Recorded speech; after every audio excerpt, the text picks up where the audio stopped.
औज़ुबिल्लाहिमिनश्शैतानिर्रजीम बिस्मिल्लाहिर्रहमानिर्रहीम। अस्सलामुअलैकुम फ्रेंड्स, मैं उम्मीद करता हूँ कि आप सब खैरियत से होंगे और अपने CSS की तैयारी कर रहे होंगे। तो आज का जो हमारा टॉपिक ऑफ डिस्कशन है वो है impacts of rapid growth of population on human security in Pakistan. इसमें दो मेन की पॉइंट्स हैं। नंबर 1 की पॉइंट है rapid growth of population and दूसरा है ह्यूमन सिक्योरिटी। अगर ये ऐसे में आ जाए या 20 नंबर का क्वेश्चन आ जाए तो आपने इसको कैसे अटैम्प्ट करना है। तो सबसे पहले हम इसकी आउटलाइन डिस्कस कर लेते हैं। सबसे पहले हम इसकी बनाएंगे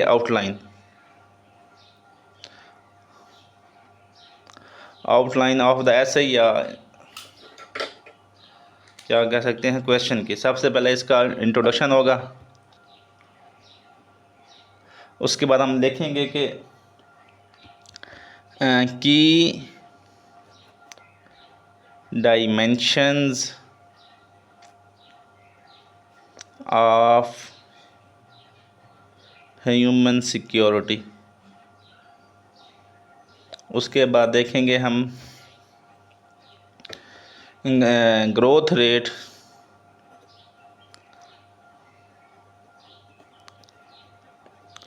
of Pakistan plus comparison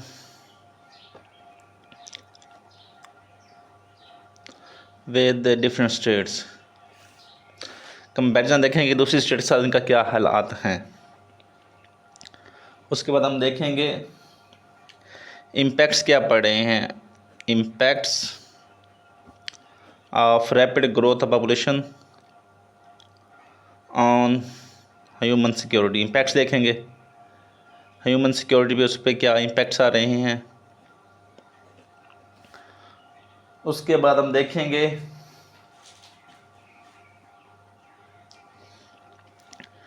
critical analysis. उसके बाद हम देखें केस स्टडीज़ कि किस तरह पॉपुलेशन एक मसला नहीं है बल्कि इसको हम उसमें भी तब्दील कर सकते हैं। इसको हम अपनी पॉजिटिविटी के लिए भी इस्तेमाल कर सकते हैं, ह्यूमन सिक्योरिटी को बढ़ाने के लिए भी इस्तेमाल कर सकते हैं। तो कैसे इस्तेमाल कर सकते हैं वो देखेंगे। उसके बाद देखेंगे क्रिटिकल एनालिसिस। हमेशा ये आपके 2 नंबर मोस्टली बढ़ा सकता है। अगर आप इसको आंसर में लिखते हैं तो ये आपके 2 नंबर बढ़ा सकता है। क्रिटिकल एनालिसिस के बाद हम देखेंगे सॉल्यूशन समझ लें या वे फॉरवर्ड समझ लें। वे फॉरवर्ड्स या सॉल्यूशंस और एंड पे हम करेंगे कंक्लूजन। तो ये समझ लें कि आपकी ये हेडिंग जो बनेंगी तो ये हमारी होगी आउटलाइन ऑफ लेक्चर होगी। तो सबसे पहले हम देख लेते हैं अपना इंट्रोडक्शन।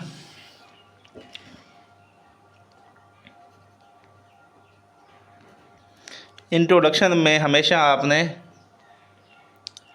क्वेश्चन आपको समरी बतानी होती है कि इसमें हम क्वेश्चन में जैसे मैं आउटलाइन बताइए ना, ये आपका इंट्रोडक्शन भी हो सकता है। तो हमेशा आपने इंट्रोडक्शन हमेशा आपने एक फैक्ट के साथ देना है। तो सबसे पहले फैक्ट नोट कर लें, फैक्ट नोट कर लें इंट्रोडक्शन का। उसके बाद जो भी मैंने आपको आउटलाइन बताइए ना, इसी को आपने अपने अल्फाज में लिख के नीचे बता देना है, ठीक है। तो सबसे पहले लेकिन पाकिस्तान में आबादी में तेज़ रफ्तार इजाफा 21वीं सदी में इंसानी ह्यूमन सिक्योरिटी के लिए एक बड़ा चैलेंज बन चुका है। पाकिस्तान में आबादी में तेज़ रफ्तार यानी रैपिड ग्रोथ 21वीं सदी में ह्यूमन सिक्योरिटी के लिए एक बड़ा चैलेंज बन चुका है। 24 करोड़ से ज़्यादा आबादी और तकरीबन 2% सालाना ग्रोथ रेट के बैस मुल्क के महदूद वसाइल, हुकूमती निज़ाम और अवामी खदमात पर शदीद दबाव बढ़ रहा है। इसमें बता रहा है कि 24 करोड़ से आबादी पाकिस्तान की बढ़ चुकी है और 2% के सालाना ग्रोथ रेट है, यानी जो पॉपुलेशन बढ़ रही है।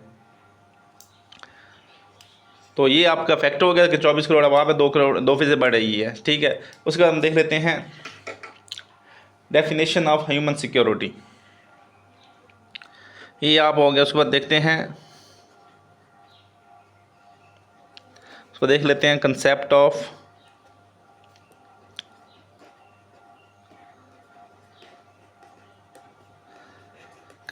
Of human security. Human security से क्या मुराद है?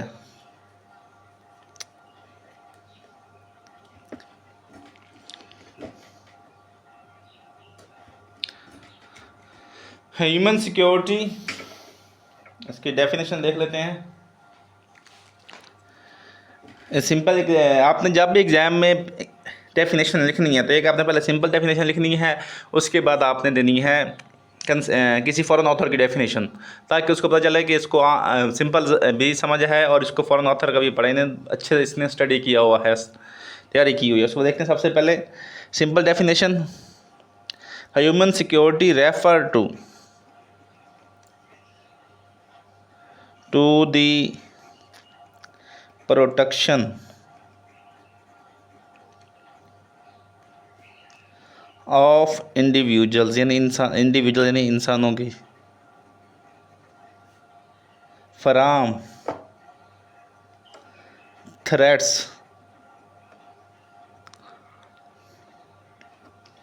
दैट इन डेंजर, खतरे में डाल सकती है, इन डेंजर देयर सर्वाइवल। आप इसको नोट करते जाएं। डिग्निटी,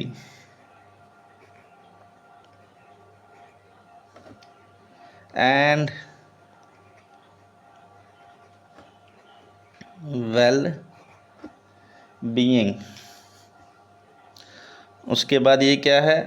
अनलाइक, यानी वेल बीइंग की हिफाजत है, अनलाइक ट्रेडिशनल सिक्योरिटी, और ट्रेडिशनल सिक्योरिटी की तरह ये नहीं है, बल्कि ये ह्यूमन सिक्योरिटी है। ट्रांजिशन सिक्योरिटी में तो हम डिस्कस करते हैं कि स्टेट की सिक्योरिटी होगी, किस तरह स्टेट को बचाना है, वार जंग लग जाए, डिफरेंट किस्म के स्टेटस हो जाएं तो उसको किस तरह बचाना है। लेकिन ये कहता है कि ह्यूमन सिक्योरिटी ये ट्रांजिशनल सिक्योरिटी से अलहदा है। तो इसमें प्रोटेक्शन ऑफ इंडिविजुअल, इसमें क्या है? ह्यूमन सिक्योरिटी में है protection of individual from threats, threat से बचाना, दैट इन डेंजर, खतरे में डाल, सर्वाइवल को, उनकी सर्वाइवल को, डिग्निटी को और वेल बीइंग को। ठीक है, ये तो होगी सिंपल डेफिनेशन। इसमें क्या है? ह्यूमन सिक्योरिटी से मतलब है कि इंसानों की हिफाजत उन खतरात से जो उनको, उनकी ज़िंदगी को, उनकी इज़्ज़त को और उनकी वेल बीइंग को ख़तरे में डाल सकती है, उनसे, उन थ्रेट से इंसान को प्रोटेक्शन प्रोवाइड करना। अभी हम डिस्कस करते हैं फॉरेन ऑथर की डेफिनेशन। ये यूएन ने डेवलपमेंट प्रोग्राम ने अपनी डेफिनेशन दी हुई है। उसके मुताबिक human security means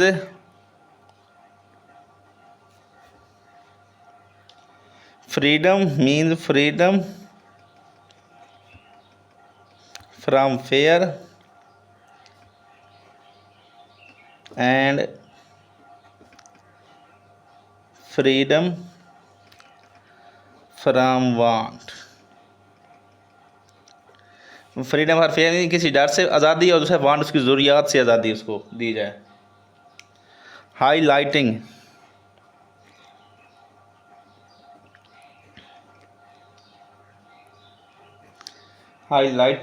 protection from violence,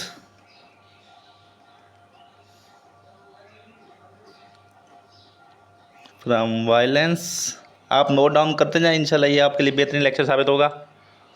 violence as well as economic and social deprivation.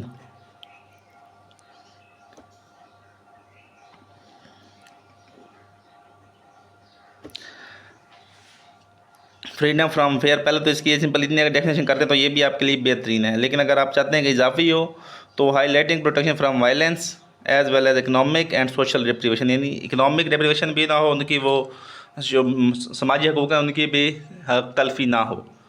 तो ये क्या कहलाती है? ये आपकी ह्यूमन सिक्योरिटी की डेफिनेशन होगी। अभी हम डिस्कस कर लेते हैं ह्यूमन डेफिनेशन की क्या कहते हैं। की डायमेंशंस।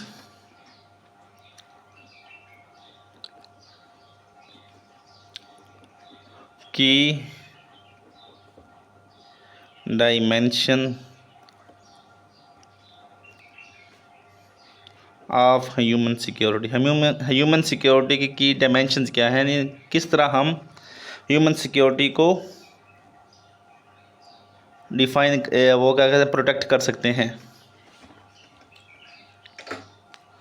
तो सबसे पहला जो है ह्यूमन सिक्योरिटी की डायमेंशन है वो है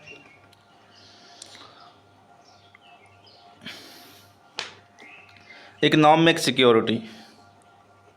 इकोनॉमिक सिक्योरिटी से मुराद ये है कि इंडिविजुअल्स को आज़ादी दी जाए कि वो अपनी मर्ज़ी के मुताबिक अपनी जॉब कर सके, कारोबार कर सके, उस पर किसी किस्म का थ्रेट ना हो, उसको उसकी जो अपनी दौलत इकट्ठी की है उसको वहाँ से किसी चीज़ का डर ना हो, कुछ स्नैच ना करे, यानी उसको माशी आज़ादी दी जाए, वो जितना चाहे कमाए, जितना चाहे खर्च करे, कम से कम टैक्सेस हों उसके ऊपर वगैरह वगैरह। ये इकोनॉमिक सिक्योरिटी बनती है। उसको जॉब प्रोवाइड, सरकार का काम है उसको जॉब प्रोवाइड करे ताकि वो अपने लिए अच्छी खुराक ख़रीद सके, अच्छी अपने रोज़गार हासिल कर सके, अपनी आमदन के ज़रिए वो अपने उस पर इन्वेस्ट कर सके। उसके बाद है फूड सिक्योरिटी। फूड सिक्योरिटी से मुराद कि हर फर्द को हर वक्त मुनासिब, महफूज और मौसर ख़िज़ा अवेलेबल हो। कि स्टेट की रिस्पॉन्सिबिलिटी है कि वो अपनी आवाम के लिए हर फ़र्द के लिए हर वक्त खुराक मुहैया करे। खुराक ये नहीं कि आम खुराक हो, खुराक बराबर हो, उसमें मुनासिब भी हो, मैं यानी मुनासिब हो, यानी ये ना हो कि जिस बंदे को 2 बंदे को भूख लगी है वो दो रोटी की भूख है उसको 1 रोटी दी जा रही, नहीं, बल्कि प्रॉपर उसको मुनासिब खुराक दी जाए और महफूज खुराक और अच्छी हो, मौसर हो, यानी उसके लिए सेहतमंद फ़ायदेमंद हो, ना कि हो गए एक्सपायरी डेट या नहीं जो होते हैं वो आइटम्स खिलाए जाएँ। तो ये फूड सिक्योरिटी होगी। तीसरी जो है वो है हेल्थ सिक्योरिटी। हेल्थ सिक्योरिटी से मुराद ये है कि स्टेट की ये रिस्पॉन्सिबिलिटी है कि अगर कोई उसका मुल्क का कौम का बंदा बीमार हो तो उसको प्रॉपर फैसिलिटेशन मिले, मेडिकल फैसिलिटीज़ मिलें, उसको जब किसी चीज़ की ज़रूरत हो तो उसको मिले, दवाएँ मुफ्त दवाएँ मिलें उसको, उसके बाद उसको डॉक्टर मिले जो उसको डॉक्टर चाहिए। ये नहीं है कि आपने MBBS नहीं बल्कि जो इलाक़ों में डिस्पेंसर होते हैं वो मिले, बल्कि अगर एक बंदे को मेजर बीमारी है तो वो स्टेट को चाहिए कि उसको प्रॉपर उसका इलाज करवाए, ना कि आर्थोपैड का काम न्यूरो सर्जन कर रहा हो, न्यूरो सर्जन का काम फिजियोथेरापिस्ट कर रहा हो, यानी जो प्रॉपर डॉक्टर है वो मिले। उसके बाद अगर कोई डिजीज़ वगैरह मेजर फैल जाए तो उसको टेकर करने के लिए उसके पास प्रॉपर इंतज़ाम हो, मेडिकल अगर कोई इशू हो तो उसको टेकर करने के लिए प्रॉपर उसके पास इंतज़ाम हो। नंबर 4 जो वो है इन्वायरमेंटल प्रोटेक्शन। उसके बाद हर इंडिविजुअल की ये क्या कहते हैं कि राइट है कि वो ताज़ा हवा में सांस ले, ना कि जो पाकिस्तान की है इसमें आलूदा फ़िज़ा में सांस ले। उसको ये हर इंसान की राइट है कि वो खुली हवा में सांस ले, प्रॉपर हवा में सांस ले जो नुकसानदेह ना हो। फॉर एग्ज़ाम्पल चाइना का जो माहौल है, अगर उसमें आप एक दिन में रहते हैं तो आप ये समझें कि आपने 2 सिगरेट की डब्बियाँ पी हैं। तो पाकिस्तान का माहौल भी ऐसा है, जब स्मोक आती है तो देखते नहीं है कि उसकी वजह से कितने मसाइल होते हैं, आपकी आँखें ख़राब हो जाती हैं, आपकी जल्द को एलर्जी शुरू हो जाती है। इस तरह के अगर मुनासिब इन्वायरमेंट में दिया जाए तो ऐसे मसाइल नहीं होंगे। इन्वायरमेंटल होगी। उसके बाद नंबर 5 कौन सी सिक्योरिटी है वो है पर्सनल सिक्योरिटी। पर्सनल सिक्योरिटी से मुराद ये है कि इंडिविजुअल को पर्सनल वो दी जाए, प्राइवेसी दी जाए, बंदे को पर्सनल प्राइवेसी दी जाए ताकि वो अपनी जो काम है वो कर सके। उसके बाद उसको कोई सी जुर्म हो जाए, अगर कोई उसी का राइट्स को वायलेट कर रहा है तो स्टेट तो उसको जराइम से बचाए, उसको उसकी जो थ्रेट ऑफ लाइफ उसको ख़त्म करे, उसके बाद दहशतगर्दी से रोके, उसके बाद डोमेस्टिक अगर औरत है तो उसको डोमेस्टिक वायलेंस से बचाए। तो ये जो सारी चीज़ें हैं ये पर्सनल सिक्योरिटी में आती हैं। नंबर 6 जो है वो है पॉलिटिकल सिक्योरिटी। ह्यूमन सिक्योरिटी की 6 डायमेंशंस हो गई हैं। Political security. पॉलिटिकल सिक्योरिटी से मुराद ये है कि हर बंदे का ये राइट है कि वो अपनी फ्रीडम एक्सप्रेशन अपनी मुताबिक रखे, यानी उसको ये नहीं कि उसको फोर्सफुली उसकी फ्रीडम एक्सप्रेशन को स्नैच किया जाए, बल्कि जैसा वो चाहे वो अपने फ्रीडम एक्सप्रेशन को शो करे। उसके बाद वोट डालने को उसको आज़ादी हो कि उसके वोट की अहमियत हो। उसके बाद अगर वो चाहे तो अपनी पॉलिटिकल पार्टी बना सके, पॉलिटिकल एजेंडा लेके किसी भी वो जलसा कर जुलूस निकाल सके। तो ये जो हैं ये आपकी क्या कहलाती हैं, ये पॉलिटिकल सिक्योरिटी कहलाती है। तो पेपर प्रेजेंटेशन के लिए आपने ये कह सकते हैं कि आप इस तरह पेपर में बनाएं, ह्यूमन सिक्योरिटी। उसके बाद इस तरह 6 चीज़ें बना के आप इनके ऊपर ये इस तरह जो मैंने लिखे हैं, जैसे ये इकोनॉमिक सिक्योरिटी हो जाएगा, उसके बाद ये फूड सिक्योरिटी, ये health security, environmental security, personal security, और ये हो जाएगा आपकी पॉलिटिकल सिक्योरिटी। तो ये डायग्राम आप कॉपी करना, ये आपके पेपर प्रेजेंटेशन के लिए बहुत इफ़ेक्टिव साबित होगी। ठीक हो गया। मुझे उम्मीद है कि आपको ह्यूमन सिक्योरिटी का कंसेप्ट समझ आ गया होगा। अभी हम देखते हैं ग्रोथ रेट ऑफ पाकिस्तान।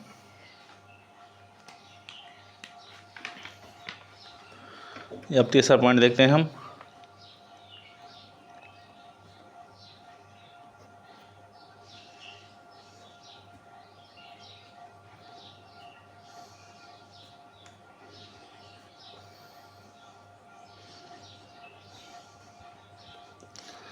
तो पाकिस्तान में तो आबादी जितनी है और क्या वो है, उसके डिस्कस को अभी हम कर लेते हैं इसका कंपैरिजन। तो सबसे पहले हम देखते हैं कि अफ़गानिस्तान का सबसे सही जो पाकिस्तान में साउथ एशिया में सबसे ज़्यादा है वो है अफ़गानिस्तान। अफ़गानिस्तान का जो ग्रोथ रेट है वो है 2 उसके बाद जो सबसे ज़्यादा है वो है पाकिस्तान का।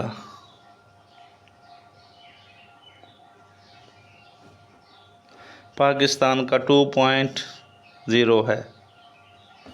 उसके बाद हम देख लेते हैं इंडिया का। ये इसलिए बता रहा हूँ कि ताकि इसका आपसे कंपैरिजन, इसको आप चार्ट, ये पेपर प्रेजेंटेशन, ग्राफ्स वगैरह ये आपकी पेपर प्रेजेंटेशन अच्छा करते हैं। तो इंडिया का कितना है? इंडिया का है 1.19। उसके बाद देख लेते हैं हम बांग्लादेश का।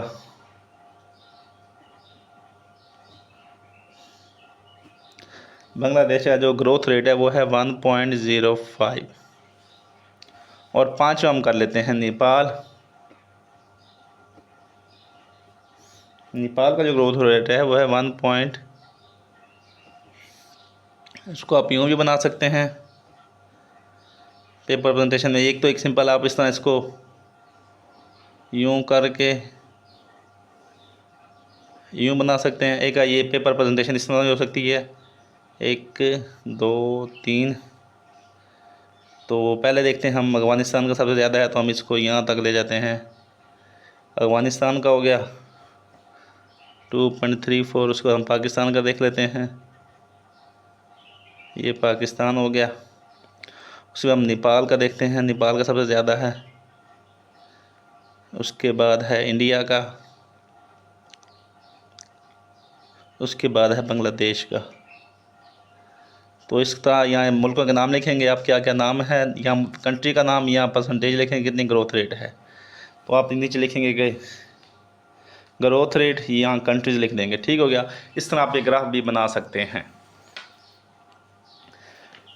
तो ये हो गया। अभी हम डिस्कस कर लेते हैं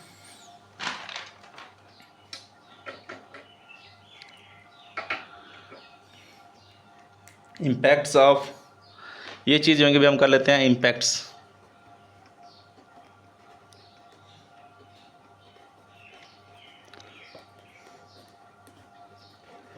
impacts of rapid population growth on human security in Pakistan, जो हमारी एक्चुअल हेडिंग थी। जिस तरह जो हमारा स्टार्ट ऑफ द क्वेश्चन था। तो सबसे पहला जो इम्पैक्ट है वो है economic instability.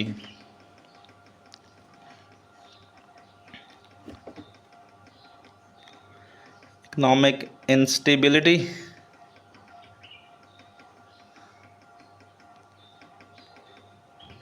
And unemployment.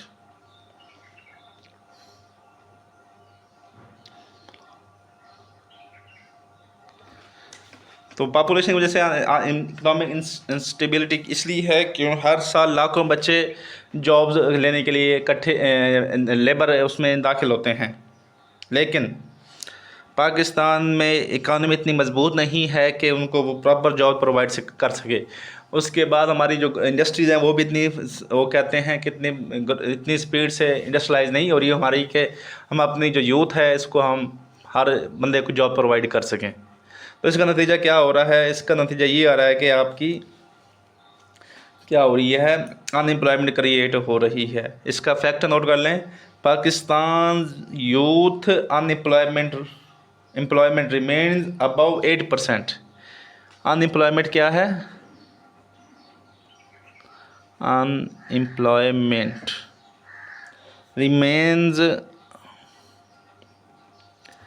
Above 8%, with millions entering the labor force annually. Pakistan's youth unemployment remains above 8%, with millions entering the labor force annually. और ये किसने फैक्ट दिया है? ये फैक्ट दिया है वर्ल्ड बैंक ने। तो ये फैक्ट आप नोट करते जाइए। आपके लिए क्या कहते हैं कि आपको अखबार वगैरह पढ़ने की जरूरत नहीं पड़ेगी, आप टॉपिक देखेंगे उसके ऊपर आपको अलग अपने फैक्ट बुक से फैक्ट्स निकालने की जरूरत नहीं है, बल्कि मैं आपको सारे फैक्ट्स दे रहा हूँ। नंबर दूसरा जो इम्पैक्ट आ रहा है वो है फूड इनसिक्योरिटी।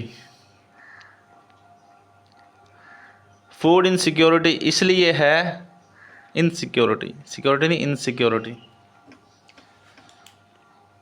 ये पाकिस्तान में जो पाकिस्तान की जो पाकिस्तान में जो लैंड है वो तो सबसे पहले उसको वो कहते हैं रिहाइश में तब्दील किया जा रहा है कि पॉपुलेशन ज़्यादा हो रही है।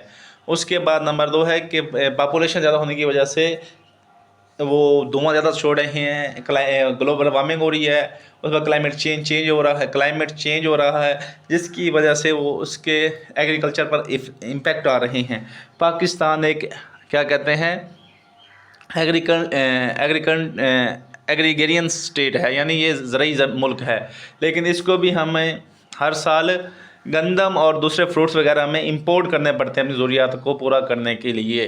तो ये अंदाज़ा लगा लें कि अगर पॉपुलेशन ग्रोथ नॉर्मल हो तो हम अपनी जो है सेल्फ वो कहते हैं इंडिपेंडेंट हो सकते हैं, लेकिन हमारी क्योंकि ग्रोथ ज़्यादा है, पॉपुलेशन ग्रोथ ज़्यादा है, जिसकी वजह से हमें अपनी जो एग्रीगेरियन आइटम्स हमें इंपोर्ट करने पड़ते हैं। पहले हम एक्सपोर्ट करते थे, अभी हमें इंपोर्ट करते हैं। उसके बाद जब वो कहता है कि इकनॉमिक अनएम्प्लॉयमेंट होगी तो अनएम्प्लॉयमेंट का भी होगी तो वो फूड खरीद नहीं सकेंगे। तो इसलिए फूड इनसिक्योरिटी का भी इशू इसी वजह से आ रहा है कि पॉपुलेशन ग्रोथ रेट है ये। इसका फैक्ट नोट कर लें, over 40% of children in Pakistan suffer from stunting growth। Stunting यानी भूख की कमी यानी कमज़ोरी। Over 40% of children in Pakistan suffer from stunting. Stunting होता है कि उनको प्रॉपर विटामिन, प्रॉपर खुराक नहीं मिलती। तो कितना है ये 40% पाकिस्तान के बच्चे हैं वो स्टंटिंग का यानी स्टंटिंग यानी अपनी जो ग्रोथ है उससे कम उनकी वो है ग्रोथ है। 5 साल का बच्चा आपको 3 साल का लगेगा और 7 साल का बच्चा आपको 5 साल का लगेगा, तो कहते हैं स्टंटिंग। तो ये कौन कह रहा है? ये यूनिसेफ कह रही है। इसका फैक्ट जो दे रहा है यूनिसेफ कह रही है, UNICEF कह रहा है। 40% है जो हमारे चिल्ड्रन है। उसके बाद नंबर तीसरा जो फैक्ट है वो नोट कर लें, educational crisis and human capital decline. Educational crisis and human capital decline.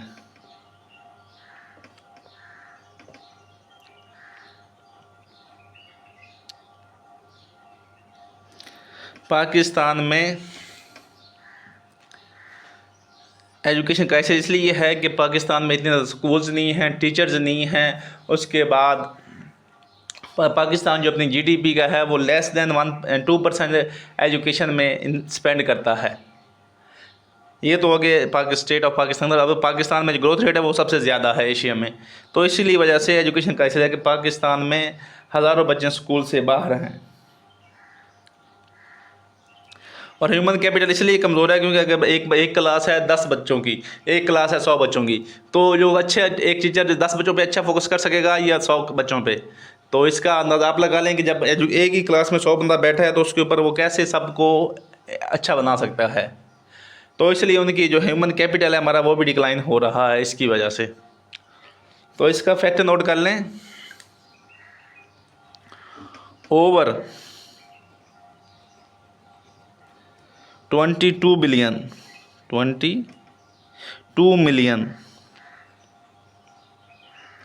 children are out of school in Pakistan.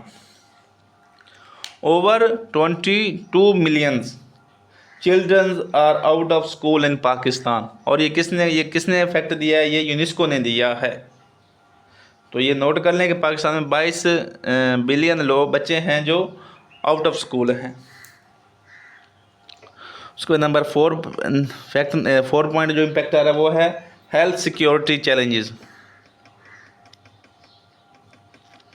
Health security challenges. Health security challenge से मुराद ये है कि पाकिस्तान में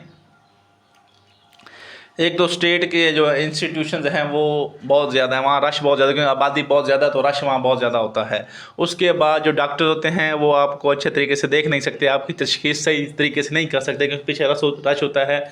और उन्होंने अपनी वो क्या कहते हैं टारगेट अचीव करना कि आज हमने इतने मरीज़ देखने हैं।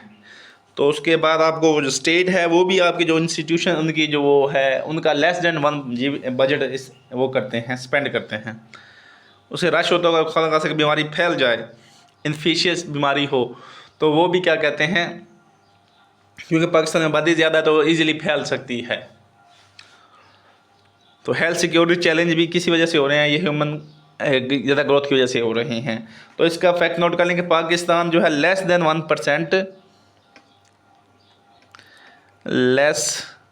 1% of GDP spends on health sector. कि पाकिस्तान का जो पाकिस्तान की गवर्नमेंट है वो less than 1% of GDP invest on health sector. तो ये कौन दे रहा है? ये वर्ल्ड हेल्थ ऑर्गेनाइजेशन की रिपोर्ट कह रही है। उसके बाद नंबर 5 जो इम्पैक्ट आ रहे हैं वो है इन्वायरमेंटल डिग्रेडेशन।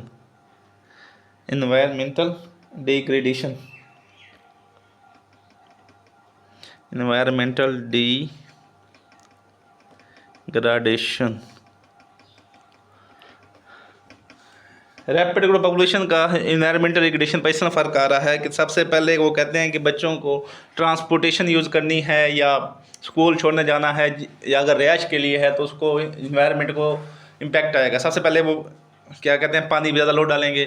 उसके बाद उसने अगर स्कूल जाना तो गाड़ी इस्तेमाल करेंगे, ट्रांसपोर्टेशन वो भी वो धुआं छोड़ेगी। उसके बाद अगर उसने वो शादी की है तो उसने फैमिली बढ़ानी है तो वो ज़मीन को जंगलों को काटेंगे ताकि वो ज़मीन एक्वायर कर सकें, या जो एग्रीकल्चर लैंड है उसको रेजिडेंशियल एरिया में तब्दील करेंगे। इस तरह वो इन्वायरमेंट जो है वो जो पौधे हैं उनको काटेंगे ताकि उसको हम रिहाइश की जगह बना सकें। तो इस तरह वो इन्वायरमेंटल वो कर रहा है। तो आबादी की वजह से पाकिस्तान इन्वायरमेंटल प्रॉब्लम्स भी फेस कर रहा है, यानी इन्वायरमेंटल सिक्योरिटी भी तबाह हो रही है। तो इसका फैक्ट नोट कर लें, Pakistan is among the top 5 climate vulnerable, top 5 vulnerable countries due to climate change. Pakistan is among the top 5 climate vulnerable countries। कि टॉप 5 में आता है पाकिस्तान। किसकी वजह से? क्लाइमेट चेंज, क्योंकि जिसकी वजह से हम पाकिस्तान में जो है हम इमिशन से ज़्यादा कर रहे हैं। तो ये किसकी फैक्ट है? ये ग्लोबल क्लाइमेट रिस्क इंडेक्स का फैक्ट है। ग्लोबल क्लाइमेट रिस्क इंडेक्स है। उसके बाद नंबर 5 जो है वो है rise in crime, rise in crime and personal security, यानी पॉपुलेशन की वजह से हमारी जो पर्सनल सिक्योरिटी वो भी इफ़ेक्ट हो रही है। उसके बाद क्या कहते हैं, क्राइम भी बढ़ रहा है, क्योंकि पाकिस्तान के पास तो जॉब्स नहीं है कि वो हमको जॉब्स पर दे सके। जब जॉब नहीं है, अनएम्प्लॉयमेंट है, तो अनएम्प्लॉयमेंट का क्या रिज़ल्ट आता है कि आवाम चोरियाँ करती है, डाके डालती है। जो कराची में स्नैचिंग ज़्यादा क्यों होती है? इसकी वजह कि वहाँ अनएम्प्लॉयमेंट बहुत ज़्यादा है, आबादी बहुत ज़्यादा है, इसकी वजह वहाँ मोबाइल स्नैचिंग या वगैरह दूसरे एक्सीडेंट होते हैं। क्राइम वहाँ ज़्यादा इसलिए है कि वहाँ आबादी भी ज़्यादा है और अनएम्प्लॉयमेंट भी ज़्यादा है। जब इसकी वजह अगर वो प्रॉपर, वो कहते हैं हमारी ग्रोथ रेट प्रॉपर उसमें हो, तो हम इसको क्राइम को भी कम कर सकते हैं और हमारी जो पर्सनल सिक्योरिटी है उसको भी हम वायलेट नहीं होने देंगे। तो इसका फैक्ट नोट कर लें, crimes rates are often linked with unemployment and inequality. Crime rates are often linked with unemployment and inequality, यानी इसका मतलब ये कह रहा है कि क्राइम जो होता है वो डायरेक्टली प्रोपोर्शनल है अनएम्प्लॉयमेंट एंड सोशल इनइक्वालिटी। तो ये कौन कह रहा है? ये वर्ल्ड बैंक की रिपोर्ट कह रही है। Crime are directly proportional is the rates are often linked with unemployment and inequality. तो ये कौन कह रही है? वर्ल्ड बैंक कह रही है। तो अभी हम डिस्कस करते हैं क्रिटिकल एनालिसिस। क्रिटिकल एनालिसिस आपको 2 नंबर लेने के लिए बेहतरीन चीज़ हो सकती है। क्रिटिकल एनालिसिस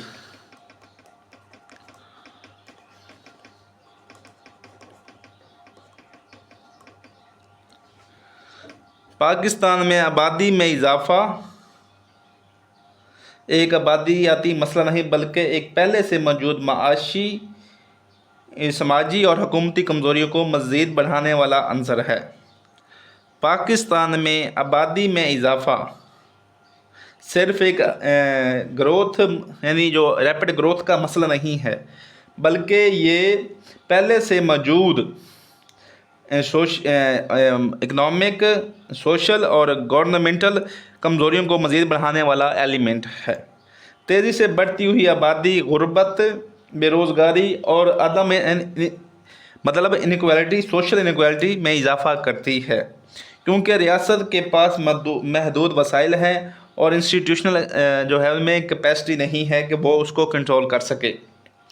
लेकिन यूथ बल्ज को एसेट बनाया जा सकता है, यानी जो हमारी जो ग्रोथ, रैपिड पॉपुलेशन ग्रोथ है, इसको हम कैसे एक उसको एसेट बना सकते हैं।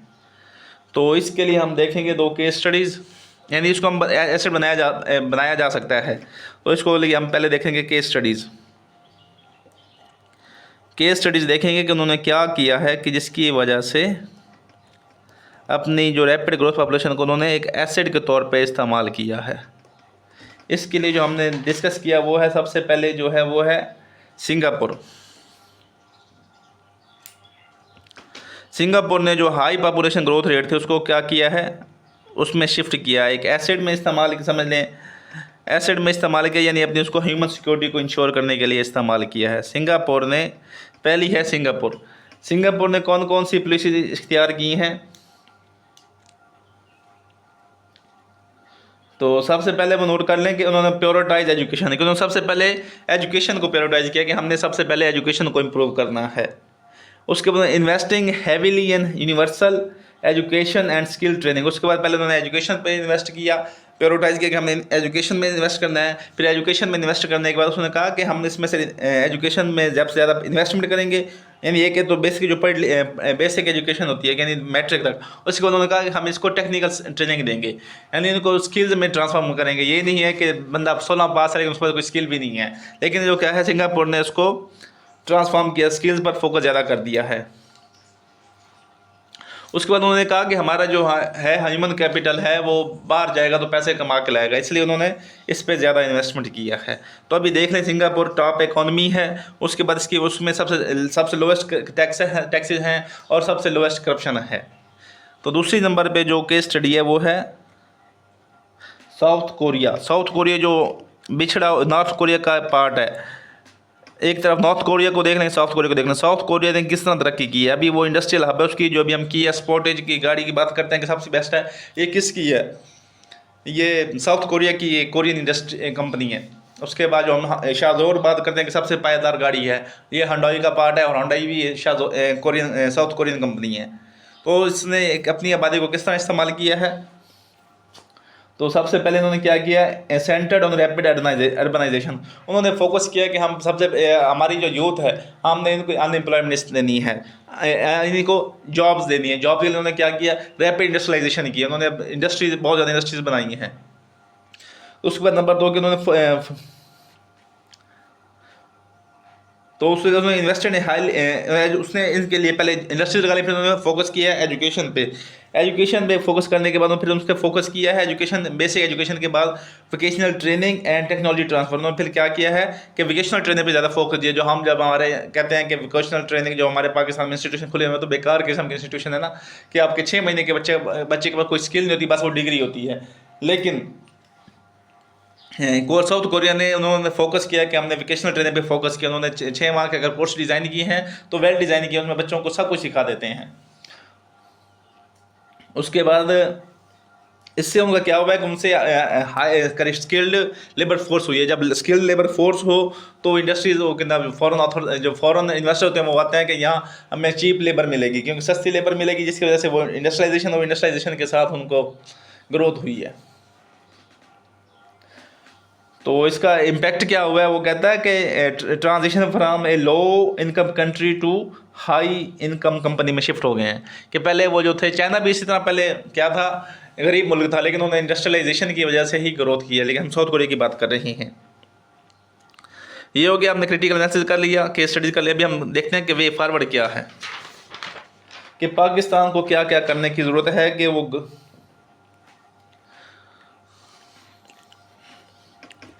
कि पाकिस्तान को भी क्या करना चाहिए।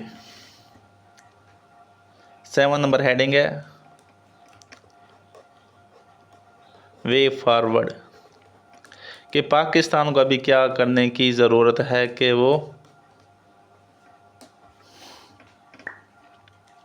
अपनी जो वो है क्या कहते हैं रैपिड ग्रोथ ऑफ पॉपुलेशन है, इसको एक एसेट में कन्वर्ट कर सके। तो सबसे पहला जो स्टेप है वो है कि इसको वो इफेक्टिव पॉपुलेशन कंट्रोल पॉलिसी ले गया है। जो पॉपुलेशन हमारे पास अभी आ गया इट्स ओके, लेकिन अभी क्या है, इफेक्टिव पॉपुलेशन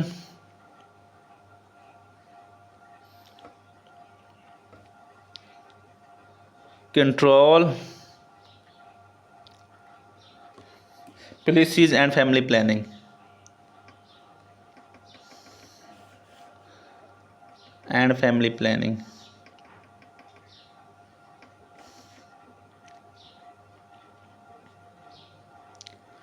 कि अभी हमें इफेक्टिव पॉलिसीज लेके आनी चाहिए, ऐसी पॉलिसी हों जो इफेक्टिवली काम कर सकें। उसके बाद जो है आवाम के लिए फैमिली प्लानिंग के कंसेप्ट को इंट्रोड्यूस करना चाहिए कि ये एक शर्म का काम नहीं है, बल्कि ये कि वो एक कहते हैं कि वो काम है, इसको इस तरह दबा के नहीं रखना चाहिए। नंबर 2 क्या है,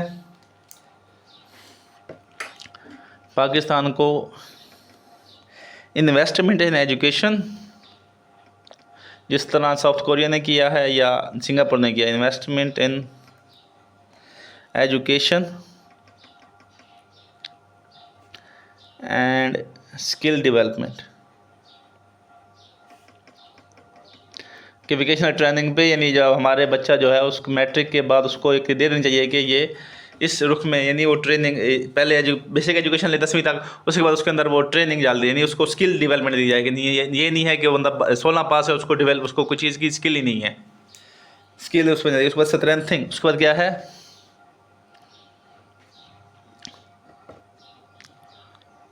स्ट्रेंथनिंग हेल्थ केयर इंफ्रास्ट्रक्चर, उसके बाद क्या पाकिस्तान को करना चाहिए कि हेल्थ केयर जो है इसको इम्प्रूव करना चाहिए, इसको मजबूत करना चाहिए, क्योंकि strong body has a strong minds. अगर वो कहते हैं कि स्ट्रॉन्ग बॉडी होगी यानी फिजिकली वो मजबूत होगा, सेहतमंद होगा, तो उसके अंदर साउंड माइंड होगा। साउंड माइंड होगा तो वो अच्छी एजुकेशन हासिल कर सकेगा, उसके बाद अच्छी स्किल ले सकेगा तो अच्छी जॉब ले सकेगा, अच्छी जॉब ले सकेगा तो वो अच्छी इकॉनमी बनाएगा, अच्छी इकॉनमी के अंदर वो तनख्वाह ले सकेगा, उसके बाद फोर्स ह्यूमन सिक्योरिटी सारी इश्यूज़ हो जाएंगी। तो इस तरह इसको चाहिए कि पाकिस्तान को अपना हेल्थ सेक्टर को इम्प्रूव करना चाहिए। उसके बाद जो है पाकिस्तान को सस्टेनेबल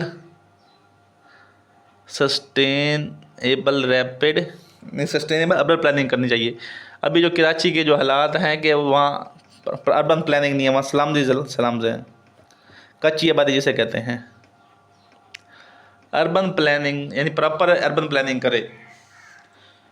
अभी जो लास्ट टाइम हीट वेव आई थी कराची की वजह से बंदे मरे थे, तो वो किस वजह थी वहाँ, क्योंकि वहाँ वो कहते हैं कि पानी का वो प्रॉपर वो कहते हैं ऑक्सीजन का सिस्टम नहीं है, अब ऑक्सीजन कम है क्योंकि वहाँ वो ग्रीनरी नहीं है। उसके बाद पानी का प्रॉपर निज़ाम नहीं है।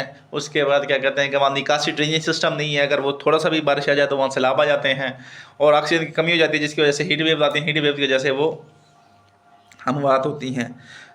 तो इसलिए उसको चाहिए कि प्रॉपर सस्टेनेबल अर्बन प्लानिंग करे बड़े शहरों में। नंबर 5 पाकिस्तान को करना चाहिए वुमेन एम्पावरमेंट।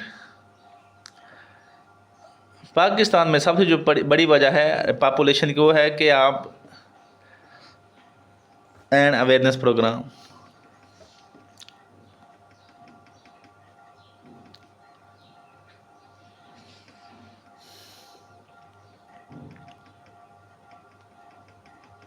पाकिस्तान में जो रैपिड पॉपुलेशन की जो मेन वजह है वो है बच्चियों की 16 से 17 साल की उम्र में शादी कर देना। क्योंकि अगर एक बच्ची अगर प्रॉपर पढ़ेगी, मैट्रिक 15 साल में करेगी, एफएससी 18 साल में या 16 साल में करेगी, अगर वो बीएस करती है तो यानी वो 22 से 25 साल तक वो अपना डिग्री पूरी करेगी। जब वो डिग्री पूरी करेगी तो उसमें वो कहता है कि बच्चे पैदा करने की सलाहियत कम हो जाएगी। यानी एक बच्ची ने अगर 5 बच्चे पैदा करने हैं तो अगर वो 25 साल तक वो पढ़ती रहती है तो उसकी वजह से जो 17 साल में उसने 25 साल तक 4 बच्चे पैदा करने हैं वो 25 साल से पढ़ेगी, जिसकी वजह से पॉपुलेशन आपकी कंट्रोल होगी। इसलिए हमें औरतों को एम्पावर करना चाहिए कि वो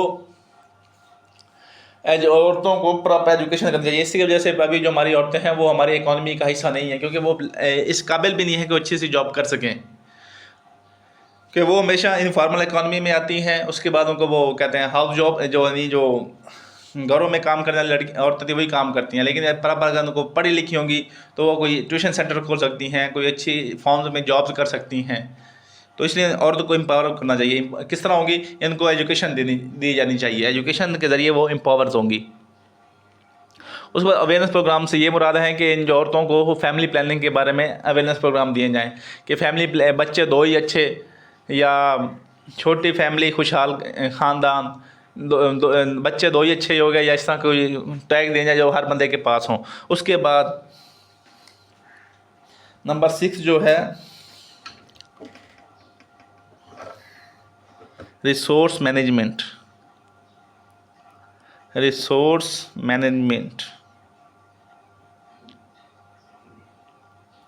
कि पाकिस्तान में जो रिसोर्सेज हैं, फॉर एग्जाम्पल एग्रीकल्चर लैंड है तो इसको बचाना चाहिए। उसके बाद अगर इंडस्ट्री कोई यानी इसको रेजिडेंशियल ज़मीन में ट्रांसफार्म होने से रोकना चाहिए हमें, ताकि ये ना हो कि हमारे पास खेती करने की ज़मीन हो कि हम इसको रेजिडेंशियल में तब्दील करते जा रहे हैं।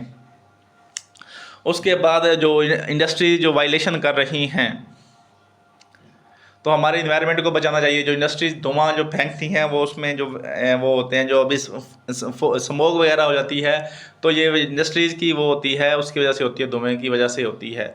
अगर प्रॉपर इनको मैनेज किया जाए, इन्वायरमेंट को मैनेजमेंट किया जाए, जो ईपी है इन्वायरमेंटल प्रोटेक्शन अथॉरिटी, अगर वो प्रॉपर काम करे तो ये ऐसे मसाइल नहीं होंगे। तो सबसे पहले जो इसको करना चाहिए कि अपने रिसोर्सेज हैं जो ऑलरेडी रिसोर्सेज बच चुके हैं, पहले तो बहुत ज़्यादा ज़ाया कर लिए हैं, लेकिन अभी जो बच हैं उनको प्रॉपर मैनेजमेंट करनी चाहिए।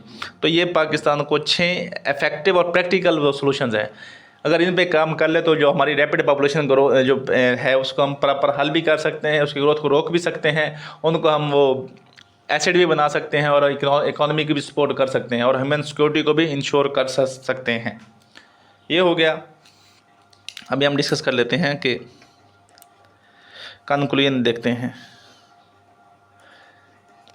ये आप समझ लें कि आपके लेक्चर्स के 8 हेडिंग्स हो गई, ठीक है।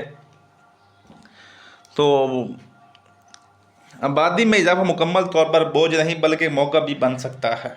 फैक्टर कंक्लूजन देखें कि आबादी में इजाफा मुकम्मल तौर पर बोझ नहीं होता बल्कि ये एक मौका भी बन सकता है, एक एसेट भी बन सकता है अगर इफ़ेक्टिव प्लानिंग अपनाई जाए। इंसानी सरमायाकारी ख़ुसूसन तालीम में, स्किल में और सेहत के शोबों में नौजवान आबादी को पैदावारी सलाहियत में तब्दील किया जा सकता है। अगर वो कहता है प्रॉपर हम प्लानिंग करें, तो अगर हम अच्छे जगह पे सरमायादारी इन्वेस्टमेंट करें, जैसे वो कहता है कि तालीम पे इन्वेस्टमेंट करें, स्किल यानी वोकेशनल ट्रेनिंग पे फोकस करें और सेहत के शोबा में फोकस करें, तो जो हमारी आबादी है, जो नौजवान नस्ल, हम इसको एक बेहतर ह्यूमन कैपिटल में ट्रांसफॉर्म कर सकते हैं। तो इसके लिए इंटीग्रेटेड पॉलिसी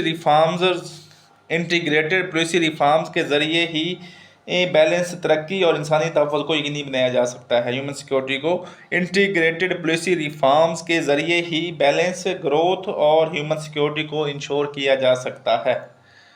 तो ये होगी, आपने इसको इंग्लिश में लिखना चाहें तो आपकी मर्ज़ी है, आपको पहले बेहतर है आपको समझना चाहिए। समझने के बाद आपने, वो कहता है कि हेडिंग्स आपके पास हैं, आप इसको जिस मर्ज़ी लिखें और हर हेडिंग को आपने 3-3 पॉइंट्स में एक्सप्लेन करना है। तो मैं उम्मीद करता हूँ कि आपको वीडियो की समझ आई होगी। अगर वीडियो की समझ आई है तो हमारे वीडियो को लाइक करें, हमारे चैनल को सब्सक्राइब करें और कमेंट सेक्शन में बताएं कि आपको कौन से नेक्स्ट टॉपिक पर इस तरह डिटेल में वीडियो चाहिए। वीडियो देखने के लिए शुक्रिया। वस्सलाम।